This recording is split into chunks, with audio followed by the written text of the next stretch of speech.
Premier plateau de cet après-midi avec Eric et Julien. Donc, pro staff Quantum. Ça. Donc là, bienvenue les gars. Ça va? Bienvenue, merci à toi. Je me rappelle de vous l'année dernière. C'est ça. T'es passé aussi sur les mêmes principes avec la marque Quantum. Tout à fait, on avait parlé de la pêche au drop shot, je crois. Exactement, où tu as été bien embêté avec les black bass qui n'arrêtaient pas ta démonstration. Mais là, cette année, bon, ça va pas être au drop, hein, on va faire différemment. Vous êtes pro-staff donc de cette marque. C'est ça, oui. On vous fait confiance tout au long de l'année pour le développement des produits. Entre autres, oui. Entre autres. Ça veut dire quoi, entre autres? Entre autres, on participe au développement de nouveaux produits, comme ces nouveaux shads et plein d'autres petits trucs. Des cannes à pêche, des moulinets. Alors le micro, tu peux l'approcher un peu, comme ça on t'entendra parler, Julien. Alors des cannes à pêche, des leurres, des moulinets? Oui. Quoi d'autre? Tout ce qu'on a besoin pour pêcher, en gros, quoi. Tout ce que l'on a besoin pour pêcher. Voilà. Des montages, des méthodes de pêche. Montage, méthode de pêche. Et là, on va parler de quoi? Donc on va parler aujourd'hui de la pêche du brochet en elle-même, donc que ce soit en lac ou en rivière. Et après on va passer aussi sur des pêches en pélagique, donc à la recherche de carnassiers en temps normal. D'accord. Alors le pélagique, on va peut-être avoir un peu de soucis dans le bassin. Tout à fait. On aura une petite vidéo à regarder sur le grand écran qui expliquera quelques petits détails. Et sinon, en gros, on va vraiment pêcher du brochet en plein eau, quoi. En plein eau, entre deux eaux. Et... Ça devient intéressant parce qu'on parle de plus en plus de pélagique. Et sachez une chose, c'est pas méchant ce que je vais dire, hein, c'est entre nous. Enfin, entre nous, pêcheurs. Beaucoup de gens entendent parler de pélagique. Et quand nous sommes sur un salon de la pêche comme ici, on parle encore de pêche au poisson mort manié, messieurs, pêche à la tirette. La pêche au leurre en texande est encore compliquée pour certains, je ne veux pas dire. C'est sûr. On est tous à la pêche, on est quasi référencés comme des spécialistes. Donc sachez une chose, c'est que je ne vous demande pas de parler basique non plus, mais pélagique, va falloir vraiment l'interpréter. Et tu l'as dit, pleine eau. Voilà, poisson de pleine eau. C'est des poissons qui sont souvent actifs. Et parce qu'aujourd'hui, la pêche du pélagique, c'est quoi? On assimile ça directement à la pêche au thon. Mais aujourd'hui, les poissons en pélagique, en eau douce, c'est des poissons qui sont actifs à certains milieux de la journée, qui justement nagent et s'alimentent régulièrement sur certaines couches d'eau. Voilà. C'est ça, c'est important. C'est souvent un poisson de pleine eau, c'est un poisson suspendu, qui n'est pas au fond, qui n'est pas à la surface. Poisson suspendu et souvent des gros poissons, comme on peut voir sur la petite vidéo qui passe. Et pourquoi justement des gros poissons? C'est parce qu'ils se font souvent matraquer sur les bordures, sur des zones qui sont en général super accessibles à tout le monde, et que tout le monde pêche dans 99% des cas. Et du coup, ces gros poissons se décalent un peu des bordures et se mettent entre deux eaux à chasser des bancs de poissons qui passent en pleine eau. Ça, c'est important parce qu'on parle beaucoup de pélagique et sachez que pour avoir quelques personnes à bord de mon bateau quelquefois, quand on parle de pélagique, pour eux, ça y est, ils parlent mer, thon. C'est plus... on connaît le terme pour la mer, comme il disait, pour la pêche du thon.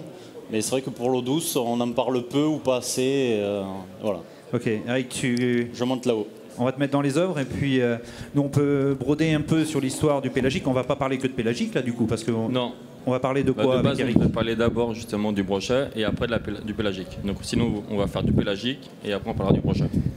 D'accord. Voilà. Donc là tu as amené des leurres. C'est ça. On va les voir nager, évoluer dans le bassin, c'est l'heure? Non, tu sais pas ce que Eric a prévu là-haut? Logiquement, il a dû faire l'inverse, donc il va peut-être changer son leurre. Bon, d'accord, on va voir. Juste pour info, je répète, vous tapez Fishing TV. Je vais vous montrer sur le téléphone, ça va très très vite. Il suffit juste d'aller sur Internet.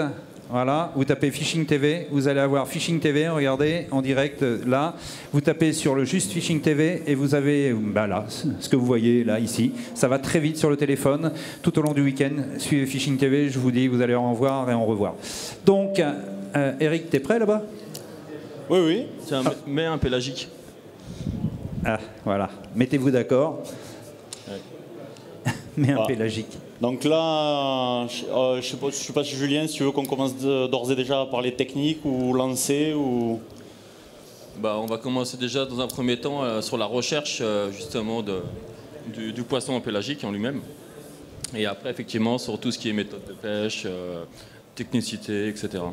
D'accord. Voilà. Alors, comme je le disais tout à l'heure, les poissons qu'on appelle les poissons de plein eau ou qu'on va plus détailler tout à l'heure de pélagiques, c'est des poissons qui se font donc matraquer sur les bordures et qui du coup restent prenables en pleine eau. Et la pleine eau, c'est une zone qui est quasiment non pêchée, on va dire, sur quasiment tous les plans d'eau. D'accord. Donc en gros, ça reste une pêche en linéaire à mi-hauteur ou on va dire à hauteur de poisson. Et en gros, voilà, on peut repérer soit à l'échosondeur lors de rassemblements de bandes à levain des gros échos de cendres ou de brochets qui sont aux alentours des boules de poissons. Et il suffit juste de repérer vraiment la hauteur à laquelle d'eau il se situe, quoi, en général, je ne sais pas, ça peut être mettons 4 mètres, 5 mètres, et d'essayer de passer à leur hauteur ou au-dessus, voilà, pour essayer de les intéresser. Après, ce qu'il faut savoir, c'est que cette pêche, c'est pratique soit en canoë ou soit en bateau, parce que c'est pas comme celle du bord où on va rester au bord, on va vraiment rechercher un poisson et on va prospecter. Aujourd'hui, la pêche du pélagique s'effectue à l'aide d'un sondeur. Donc justement, on va rechercher le poisson en permanence.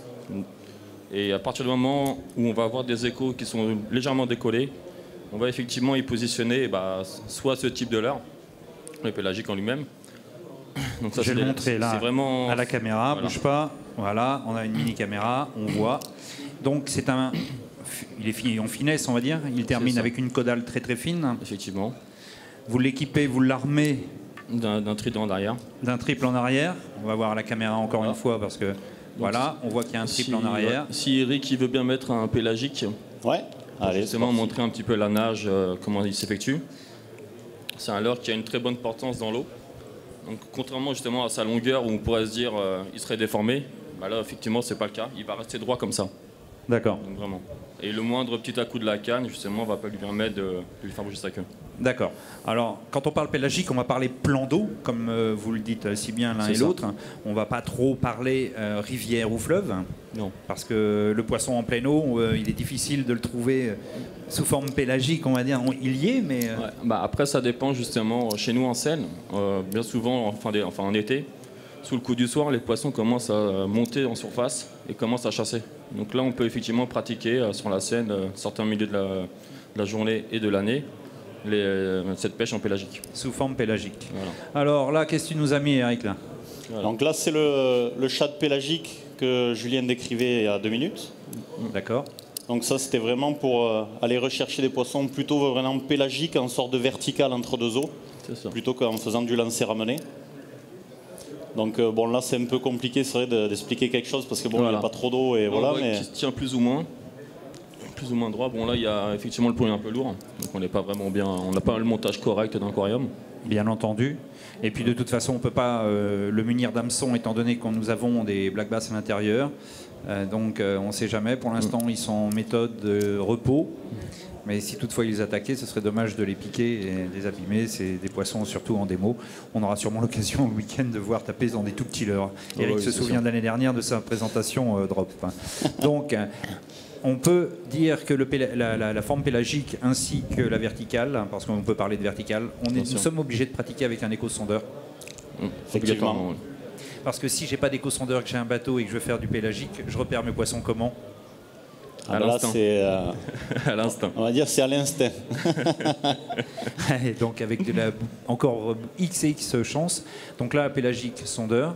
Du sondeur, vous êtes bien équipé, je sais, mais du coup, vous pratiquez tous les lacs de France? Enfin, une majorité de lacs de France? Effectivement, oui. Donc moi, je parcours un peu la France entière, à la recherche toujours de spécimens et de toujours le plus. Donc je pratique la Seine, je pratique la Loire, je pratique les étangs comme Sanguinet, comme là cette année je vais partir aussi au Portugal pour y voir un petit peu les poissons portugais. Je suis parti aussi en Hollande, en Moselle, donc c'est vrai que je pars un peu partout pour pêcher quoi. T'as une mauvaise vie toi. C'est ça. Sinon tu fais quoi dans la vie? Je suis chef de chantier. Voilà, je sais. Dans le bâtiment. Oui, souvent, ouais, les gens se disent, mais il est tout le temps à la pêche. Donc il a aussi un travail, mais sa passion qui est la pêche, il la met en exergue, sa passion, comme que ce soit Julien ou Eric d'ailleurs, de façon à ce que vous puissiez trouver les meilleurs produits sur le marché que développe. Et s'il fait toutes les régions, bah, c'est pour pouvoir accéder, je pense, aux gens de ces régions et avoir des leurs qui correspondent, non ? Puis surtout, la pêche avant tout, c'est vraiment le partage. Et ça, c'est important aujourd'hui, de partager son savoir entre les moins jeunes et les plus jeunes. Essayer aussi de préconiser le no-kill, parce que c'est vrai qu'aujourd'hui, on entend beaucoup parler actuellement.